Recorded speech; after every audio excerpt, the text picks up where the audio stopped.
Corona के खिलाफ लड़ाई में मजबूती के साथ प्रयास जारी। एक ही दिन में 4,20,000 की जांच कर भारत ने बनाया रिकॉर्ड।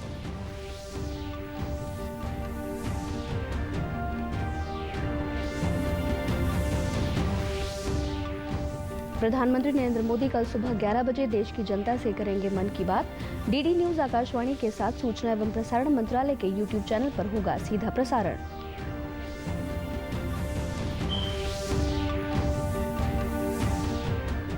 मुख्यमंत्री मनोहर लाल बोले, योग्य कर्मचारियों अफसरों के आगे बढ़ने में आड़े नहीं आएगी एनओसी की शर्त, हर किसी को मिलेगा आगे बढ़ने का अवसर।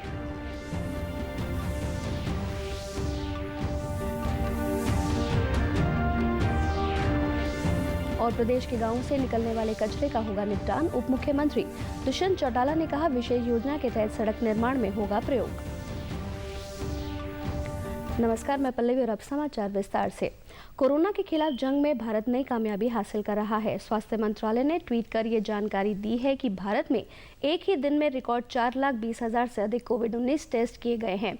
इससे ठीक पहले पिछले एक हफ्ते से प्रतिदिन 3,50,000 कोविड टेस्ट किए जा रहे थे।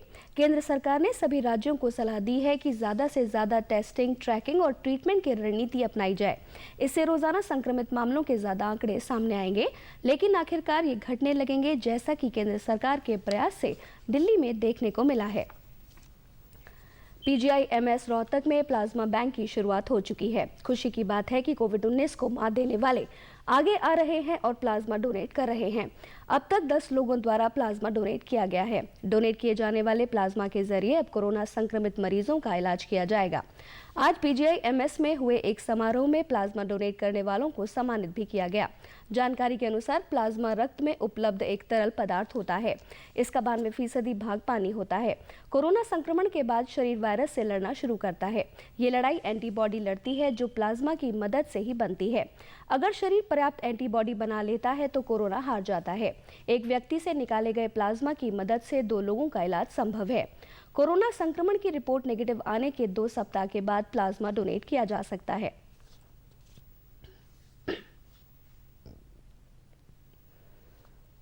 और इसमें यह है कि जो भी 18 साल से ऊपर का होता है और जिसने भी पहले कभी कोविड पॉजिटिव हुआ होता है, उसमें क्योंकि एंटीबॉडीज बन जाती है, उस एंटीबॉडीज़ के यूज़ के लिए हम उसका प्लाज्मा डोनेशन लेते हैं, ताकि उन मरीजों में दिया जा सके जो कोविड पॉजिटिव होते हैं। मेरे अंदर भी ये पहले से ही था कि मैं ब्लड डोनर था एक, और पहले से एक इच्छा थी कि मैं प्लाज्मा डोनेट करूं, तो उसी कड़ी में मैं यहाँ पे आया और प्लाज्मा डोनेट किया। मेरे को बहुत अच्छा लगा। हमने प्लाज्मा डोनेट किया। अगर हमारे प्लाज्मा डोनेट से किसी की लाइफ सेव होती है तो एक बार नहीं, हम 2 बार नहीं, 3 बार हम डोनेट करने को तैयार हैं। ये पता भी पॉजिटिव थे, अगर हम पॉजिटिव होने के बाद ठीक हो जाते हैं।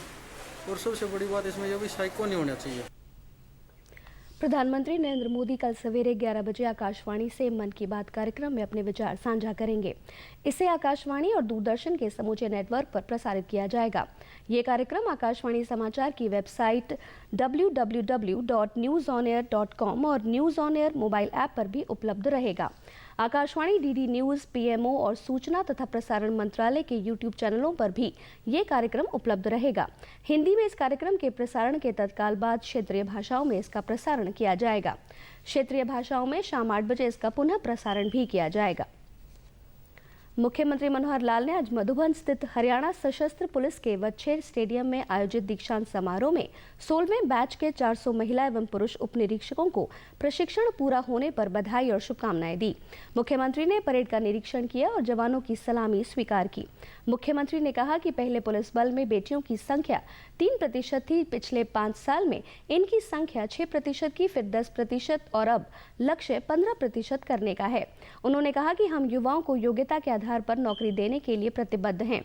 इस दिशा में हमने पिछले लगभग 6 सालों में 70,000 से अधिक युवाओं को उनकी योग्यता के अनुरूप सरकारी नौकरी दी है। पुलिस में भी हमने पारदर्शी तरीके से भर्ती करने के लिए TRP लागू किया है। उन्होंने कहा कि पहले एक विभाग से दूसरे विभाग में सेवा की इच्छा करने वालों को NOC लेनी पड़ती थी। हमने NOC की शर्त को समाप्त कर दिया है। योग्य जो भी अधिकारी कर्मचारी आगे बढ़ने का इच्छुक हो, वे आगे आए।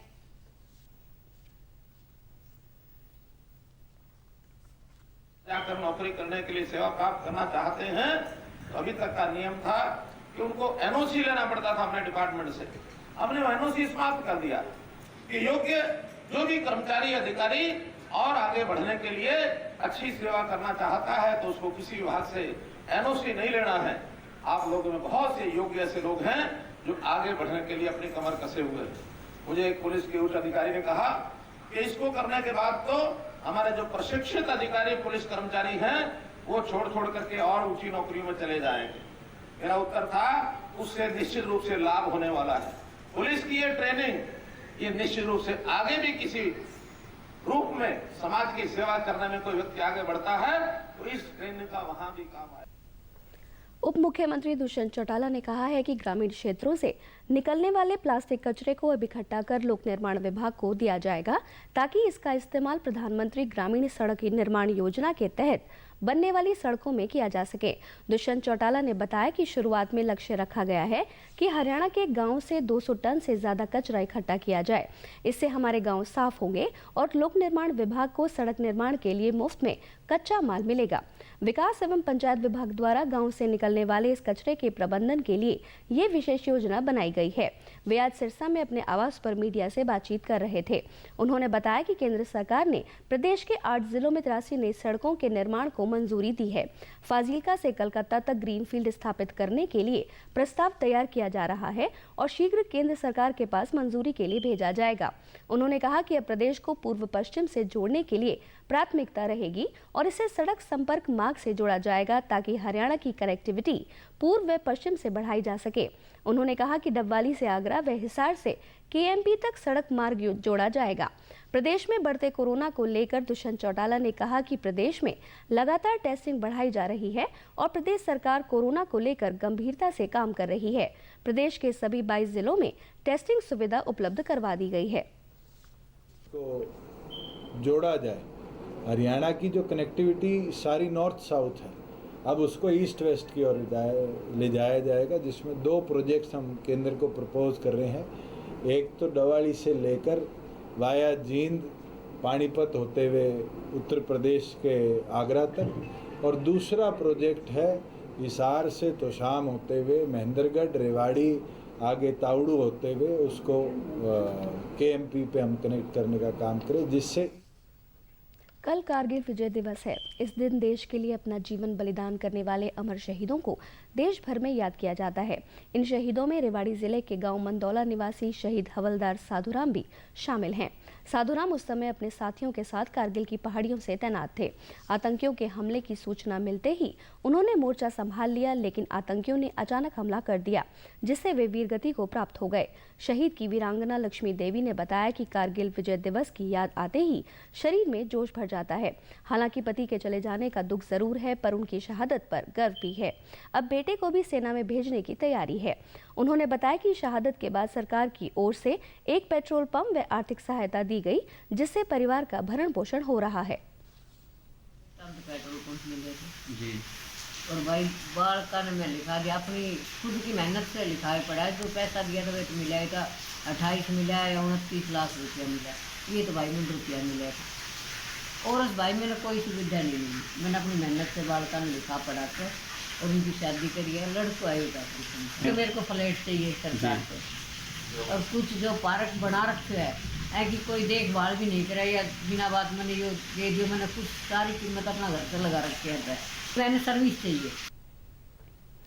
देश को आज़ादी दिलाने वालों में जींद के जयचंद मित्तल का नाम हमेशा विस्मरणीय रहेगा। मात्र 18 वर्ष की आयु में उन्होंने देश की आज़ादी के लिए महाराष्ट्र के औरंगाबाद में जेल की सजा काटी थी। हालांकि उस समय अंग्रेजी शासन ने माफ़ी मांगकर जेल न काटने का विकल्प दिया था, किंतु उन्होंने माफ़ी मांगने से इनकार कर दिया और जेल काटनी स्वीकार की। वे राष्ट्रपति रामनाथ कोविंद, प्रणब मुखर्जी के अलावा प्रधानमंत्री नरेंद्र मोदी से भी 2 बार सम्मानित हुए। उनकी धर्मपत्नी विमला देवी ने बताया कि उन्होंने अल्प आयु में ही देश की आज़ादी में भाग लेना शुरू कर दिया था। वर्ष 1940 में वे एक जत्थे के साथ दिल्ली पहुंचे और हैदराबाद में जाकर गिरफ्तारी दी। इस दौरान उन्हें 3 माह तक जेल में रहना पड़ा। वर्ष 1984 में तत्कालीन प्रधानमंत्री इंदिरा गांधी ने उन्हें स्वतंत्रता सेनानी का दर्जा दिया। 7 नवंबर 2017 को उनका निधन हो गया। उनके पुत्र अशोक एवं पुत्रवधू पूनम का कहना है कि उन्हें स्वतंत्रता सेनानी परिवार में होने का गर्व है। खाई और हमारे को मतलब जैसे क्रांतिकारी के कपड़े पुराए, चक्की पिसवाई, बहुत अत्याचार हुए जी। उस टाइम पे हमारे को कहने लगे माफ़ी लो, हमने माफ़ी नहीं मांगी, इन करते देश के तुम अभी क्यों आप लोग लड़ रहे हो, क्यों बराबर वो कर रहे हो। अंग्रेजों का राज था जी, फिर उन्होंने कहा कि हम तो जान चली जाएगी, अपना देश आज़ाद करा के रहेंगे जी। आंदोलन किए थे जी, फिर वो आंदोलन करते करते वहाँ मतलब औरंगाबाद है उसमें जेल में गए जी। ये 400-500 आदमी थे जी, जब ये जत्थे में गए, जब मतलब वो ब्रिजलाल जी का जत्था था, वहाँ से क्या थरसा जी ये जत्थे में गए थे। देश के लिए उन्होंने बहुत कुर्बानी करी, वो देश के लिए वो उन्होंने अपना जीवन दान कराया जी। क्या कुछ ले आए जी अपना देश के लिए जी, अपना खून बहा के आए और अपना देश आज़ाद कराया। प्रदेश से जुड़ी खबरों को विस्तार से जानने के लिए आप हमारे साथ फेसबुक, ट्विटर और यूट्यूब के माध्यम से भी जुड़ सकते हैं। हमसे जुड़ने के लिए आप हमारे सोशल मीडिया हैंडल को फॉलो कर सकते हैं। प्रदेश के युवाओं को आत्मनिर्भर बनाने और रोजगार के अवसर उपलब्ध करवाने के उद्देश्य से प्रदेश सरकार के सहकारिता विभाग द्वारा शहर और गांव में 2000 हरित हरियाणा स्टोर खोले जा रहे हैं। चंडीगढ़ में आज इस बारे में जानकारी देते हुए सहकारिता मंत्री डॉक्टर बनवारी लाल ने बताया कि हरियाणा रिटेल प्लान के तहत इस योजना को 15 अगस्त से शुरू किया जाएगा। उन्होंने बताया कि स्टोर खोलने वाले को 2 लाख रुपए का सामान दिया जाएगा। योजना के तहत स्टोर खोलने वाले को पहले महीने से कम 10,000 का लाभ हो, ये इस योजना में निश्चित किया गया है। किसी कारणवश स्टोर खोलने वाले को 10,000 का लाभ नहीं मिलता है तो उस लाभ की भरपाई विभाग द्वारा की जाएगी। उन्होंने बताया कि इसमें हैफेड, डेयरी और अन्य कंपनियों का सामान मिलेगा। योजना के तहत अब शहरों की तर्ज पर कस्बों और गांवों में सुपर बाजार देखने को मिलेंगे। इन्हें खोलने के लिए कोई भी आवेदन कर सकता है। स्टोर चलाने के लिए विभाग द्वारा प्रशिक्षण भी दिया जाएगा। उन्होंने ये भी बताया कि प्रदेश की चीनी मिलों को घाटे से उभारने के लिए अब चीनी के उत्पाद के अलावा गुड़ और शुगर का भी उत्पादन किया जाएगा। इसकी शुरुआत पलवल और कैथल में की जाएगी। आजकल गुड़ की मांग बहुत बढ़ गई है और हम यहाँ अच्छे क्वालिटी का गुड़ बनाएंगे। घोषणा भी करेंगे इसकी, और इसके अंदर गांव में और शहर में दोनों जगह आउटलेट खुलेंगे। और मुख्यमंत्री जी ये चाहते हैं कि जो भी ये आउटलेट ले उसके कम से कम 10,000 पहले महीने से ही उसको इनकम हो, ताकि उसका गुजारा चल सके। गांव में हैं उनको 2 लाख रुपए दिए जाएंगे, जो दुकान है उसकी रेनोवेशन के लिए या उसके दुकान बनाने के लिए, और वो नॉन रिफंडेबल होंगे। इसी तरह शहर के अंदर भी 2 लाख रुपए का सामान दिया जाएगा उनको, और वो किस्तों में लिए जाएंगे वापस। चीनी हमारी जो प्रोडक्शन है वो ज़्यादा है और खपत कम है, और इस की वजह से जो हमारा घाटा हो रहा है, तो इसको हम पूरा करने के लिए हम अभी कैथल और पलवल के अंदर गुड़ और शक्कर की प्रोडक्शन भी इसी सीजन से शुरू कर रहे हैं। और इसके साथ साथ जैसे शाहबाद का हमारा इथेनॉल प्लांट अभी कंप्लीट होने जा रहा है, तो यहाँ इथेनॉल भी बनेगा। और अंत में इस बुलेटिन के मुख्य समाचार एक बार फिर। कोरोना के खिलाफ लड़ाई में मजबूती के साथ प्रयास जारी। एक ही दिन में 4,20,000 की जांच कर भारत ने बनाया रिकॉर्ड।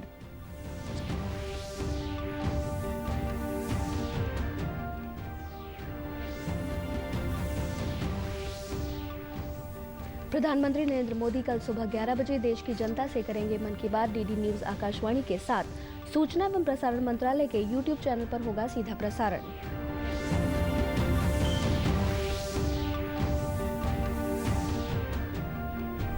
मुख्यमंत्री मनोहर लाल बोले, योग्य कर्मचारी अफसरों के आगे बढ़ने में आड़े नहीं आएगी। एनओसी की शर्त हर किसी को मिलेगा आगे बढ़ने का अवसर।